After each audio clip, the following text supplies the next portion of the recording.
Usher has been announced as the halftime performer for next year's Super Bowl, and I'm all the way here for it. Fendi, like the bag.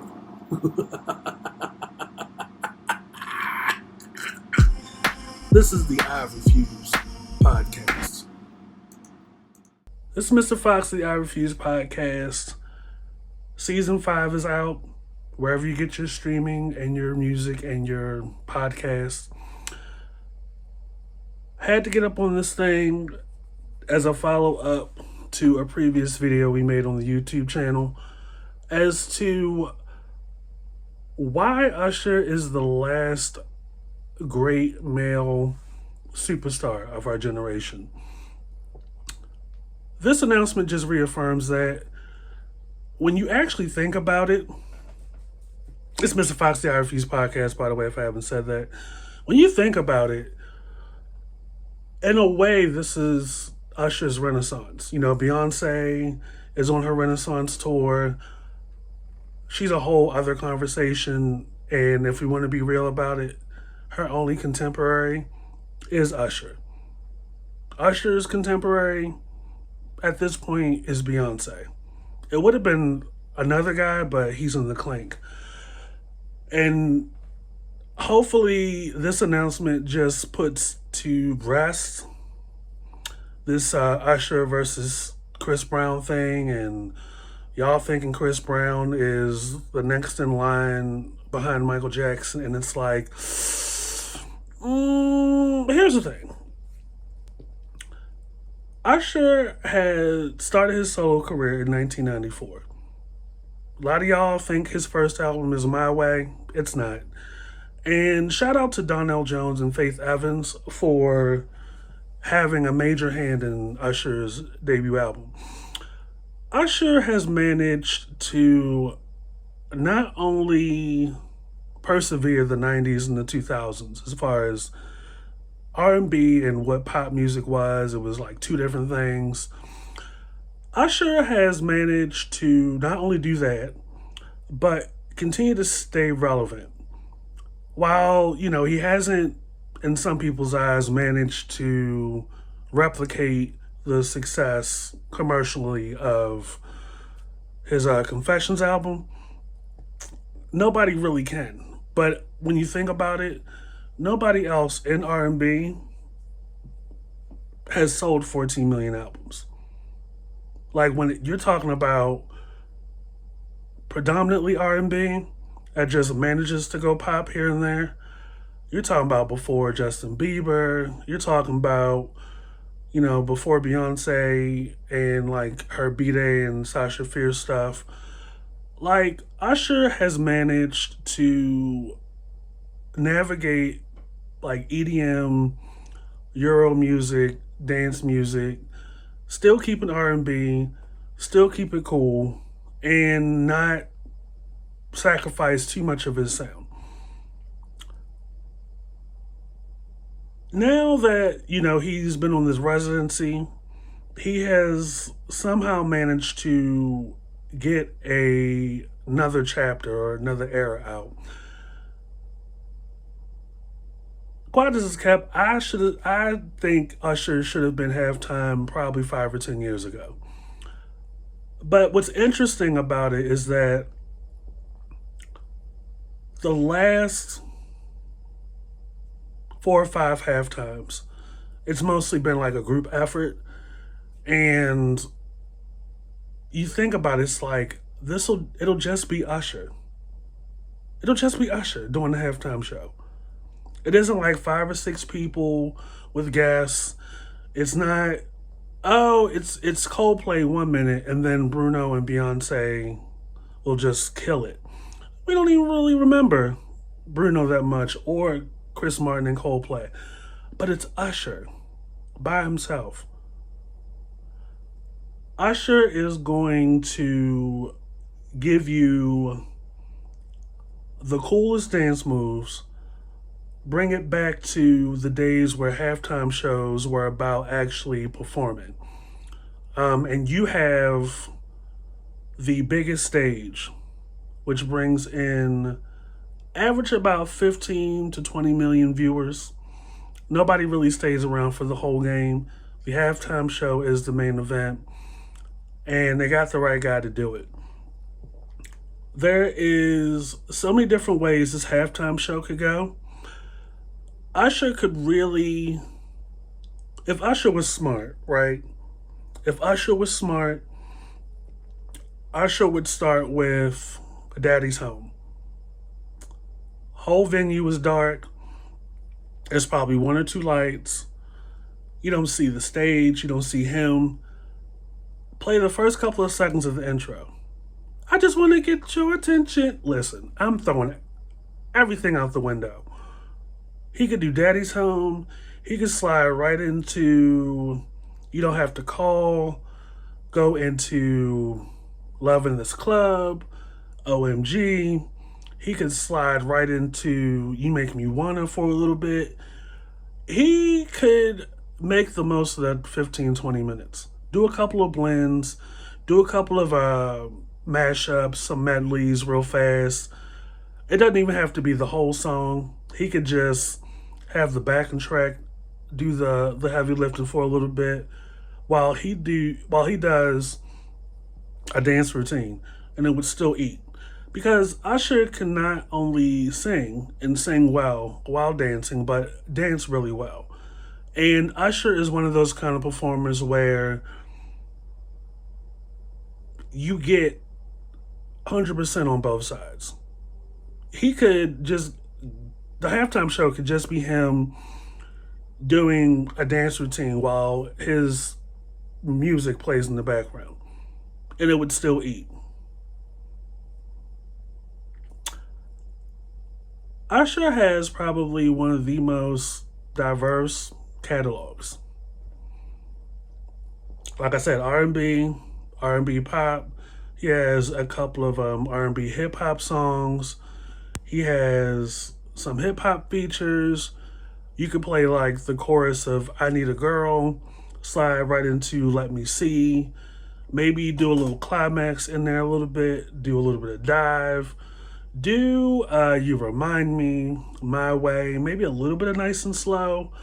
Confessions Part 2, Yeah, Burn, Bad Girl. Look, the only version of Bad Girl, as far as a live performance goes, that we acknowledge in this house is the performance he did of Bad Girl on one of his confession tour stops, and Beyonce was a special guest. If he goes into Bad Girl and Beyonce pops out of the stage, I'm knocking all this shit over. He could end with Bad Girl, actually.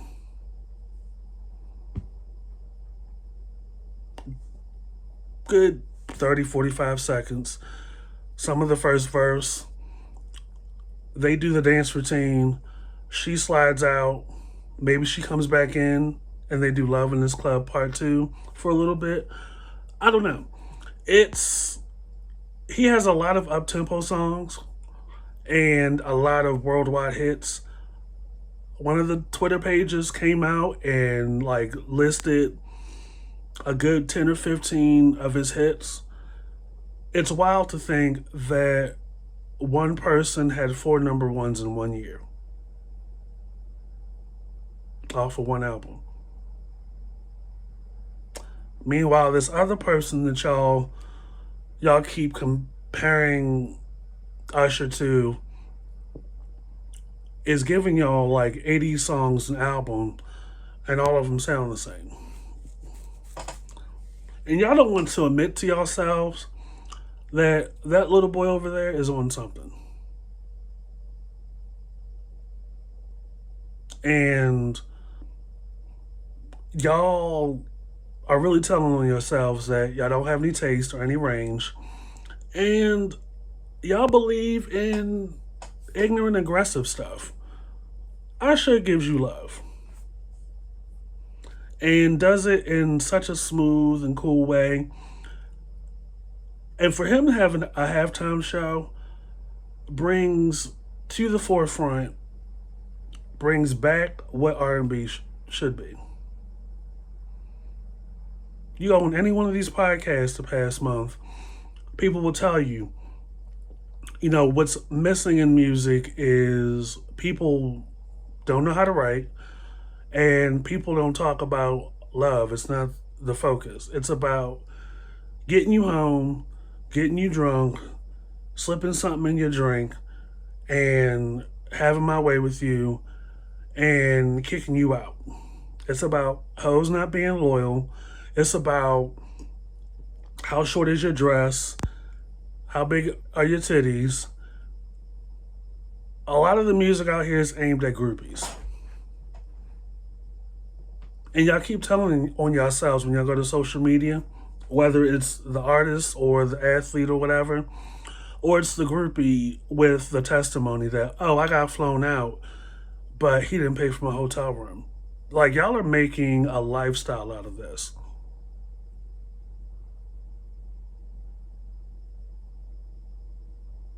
Now, with love, you can also talk about heartbreak, which is why Summer Walker and Ari Lennox and Jasmine Sullivan are steady sellers, because men ain't shit. I've said this on the I Refuse podcast. Men ain't shit. And we gonna learn today that men ain't shit. Men are not shit. But you know what? Usher is gonna fly right in from Vegas. I don't know how long his residency is. He's gonna fly in from Vegas, and he could do the same routine he did in the VMAs when he supported Diddy. If he doesn't, during those 15 minutes, do the foot shuffle and the chain spin around the neck, it's just not going to hit the same. Like, we want Usher from all of the eras, from all of the albums, to show his ass on this halftime show. That's what we want. And I hope this halftime show, like I said earlier, is going to put to rest these comparisons. Y'all keep wanting this little boy, this boy over here in this corner that's still doing these New York City subway routines and giving you 6-year-old at the family function. When the aunties and uncles pull you out from your video game in your bedroom and be like, come dance for the family. Show them this little dance you love doing and makes us laugh and a good time. Like that opening scene in the Eddie Murphy stand-up comedy where Deion Richmond was playing little Eddie Murphy. That's what that little boy over there is giving. Usher, though, grown-ass man. Aside from the fact that he still look good, that boy has not aged. That man has not aged a single minute. And he has managed to persevere through controversy. Nothing like major, but he's definitely been a steady PR dream. And your image has got to be real good for the Super Bowl to call you and be like, hey man, are you interested in doing the Super Bowl halftime show? Are you interested? Because, we got the time for you. Just think it over. It would have been nice, though, if in the little, I don't know if it's a commercial or a little video that Kim Kardashian did, where 2023 Kim Kardashian had a phone conversation with 2004 Usher Raymond from the Confessions music video. Would have been nice I mean, at this point, it should have been Keke Palmer instead of Kim Kardashian. And why was she the one to tell us? I mean, she has a lot of people. She has an audience or whatever. A lot of people are going to watch just off the strength of that. But I feel like the way the past couple of months we were like Keke Palmer and Usher, it should be Keke Palmer and Usher.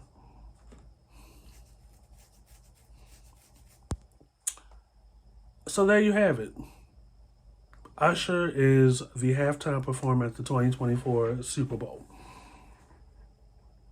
Now, when I go to my TV on Super Bowl Sunday and turn it on, Usher better be the only performer during the halftime show. And on top of that, I'm pretty sure that his 2024 album, I believe it's called Coming Home, is going to drop the Friday before. It's 20 songs, which means we're going to eat, and which means that it's going to be an ode to Atlanta. You know, the album cover, he's holding a peach over behind his back. Oh, it's going to be classic Usher. And I saw some other album images, and I was like, he has a grill in his mouth. And the grill reads the Roman numerals of the Super Bowl. Usher been new. Usher been new. I would love for Coming Home to bring back classic Usher. You know, the OMG Usher was cool and everything. But we want more of Confessions 8701 and dare I say it, Here I Stand Usher.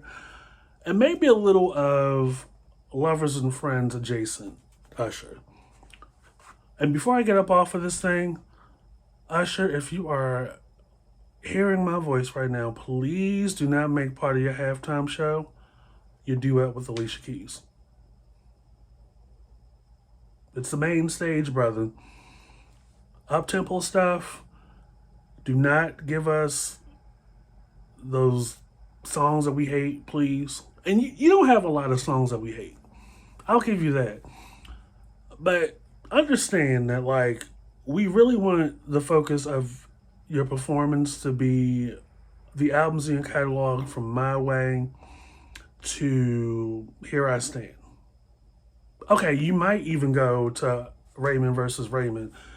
But be very careful, brother. You probably only have like 15 minutes, 20 minutes at the most. And you have a lot of songs. You have a lot of material that charted, a lot of fan favorites. Be very, very choosy.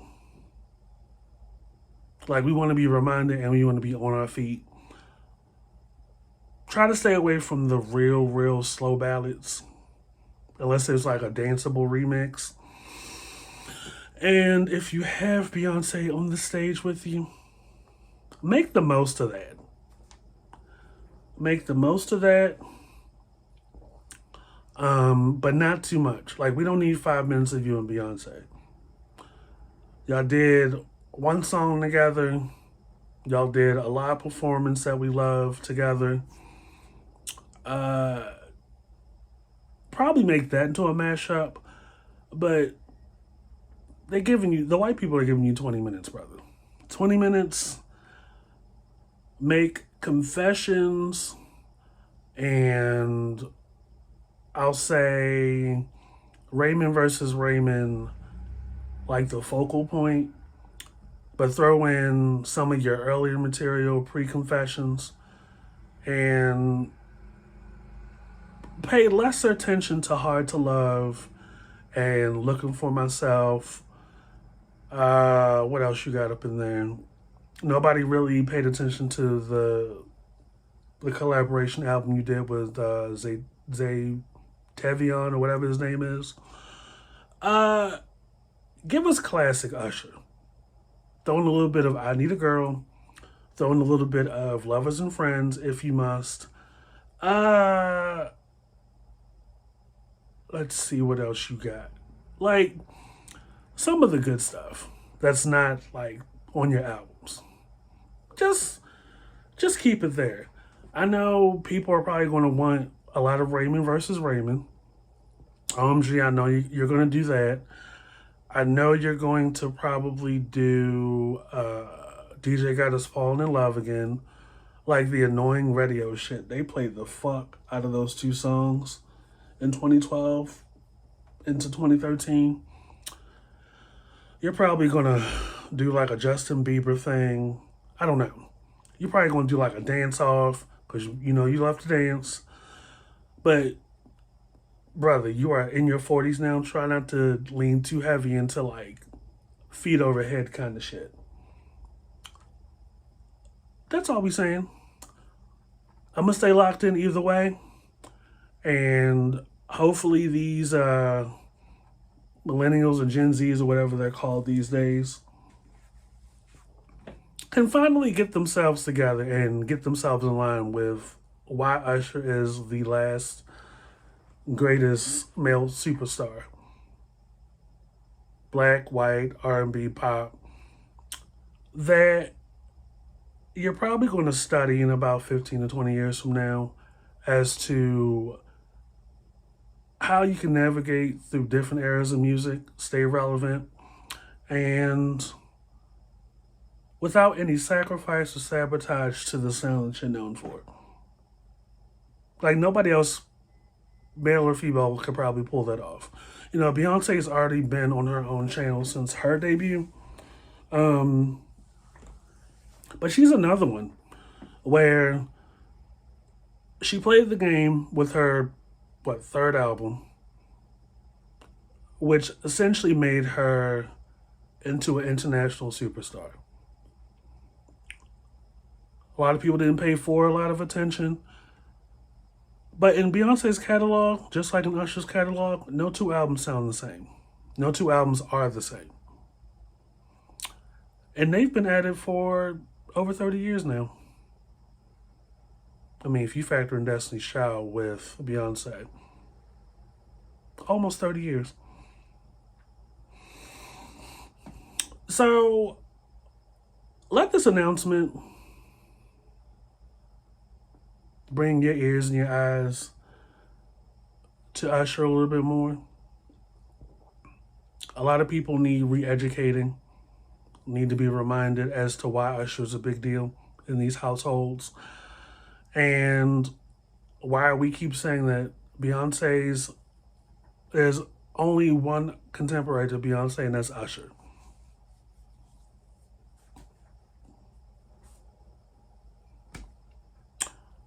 This is Mr. Fox of the I Refuse podcast. Usher will be the halftime performer for the 2024 Super Bowl. And you will see why he's the last great male superstar. But before I get out of here, Season 5 is available wherever you get your streaming and your music of the I Refuse podcast. Check out the usual suspects, I Refuse Podcast After Dark, the YouTube channel at I Refuse Podcast 552. I know, so dumb. Twitter at I Refuse Podcast, Instagram at I Refuse Podcast, _ between the words. Before I get up out of here, this Travis Kelce, Taylor Swift dating thing, I don't believe it. But on top of that, he had a whiff of Taylor Swift, went from John B. to looking like Lieutenant Dan from Forrest Gump. I saw the mustache and the buzz cut, looking like he'll call the cops on anybody that's on his lawn. He used to be like, when he was dating, what was her name, Kayla Nicole? He was looking like John B. on the Love Relax album cover. Like, he was giving that. And he was rapping with the Roots and down for the cause and doing all the swag dancing. Now this man got the Reno 911 mustache and the buzz cut. I'm calling the police on him. Like, I know what it is. It's like you're becoming more of like a personality. Like you're shape shifting your image with whomever you're rumored to be dating, so you can be more aligned with their popular. I'm like, oh gosh, you know, it's a damn shame because it's like he'll get more attention for right now because he's dating Taylor Swift, but I don't feel any chemistry. And you know Taylor Swift writes a new album about every boyfriend.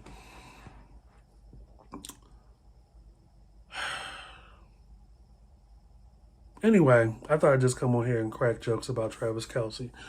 And also, y'all ain't shit for coming at Deion Sanders over that football game. Y'all hate. There's something deep inside y'all, probably prejudice and racism, that makes you feel threatened or feel some kind of way about a black man that's sure of himself and is talented and brings a lot to the table. Like, y'all couldn't, aside from the fact that the fans of the opposing team were in the audience with the sign that said, "At least my coach has 10 toes," y'all are talking shit about a black man. Yes, is Deion Sanders arrogant? Yes. But he has a lot of credentials and talent and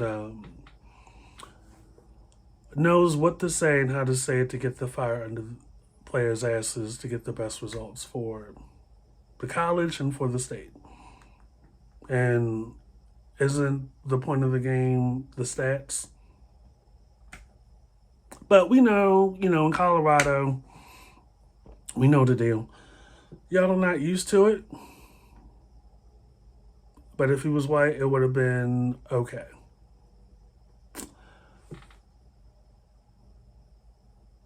I'm going to get up out of here. I said my piece.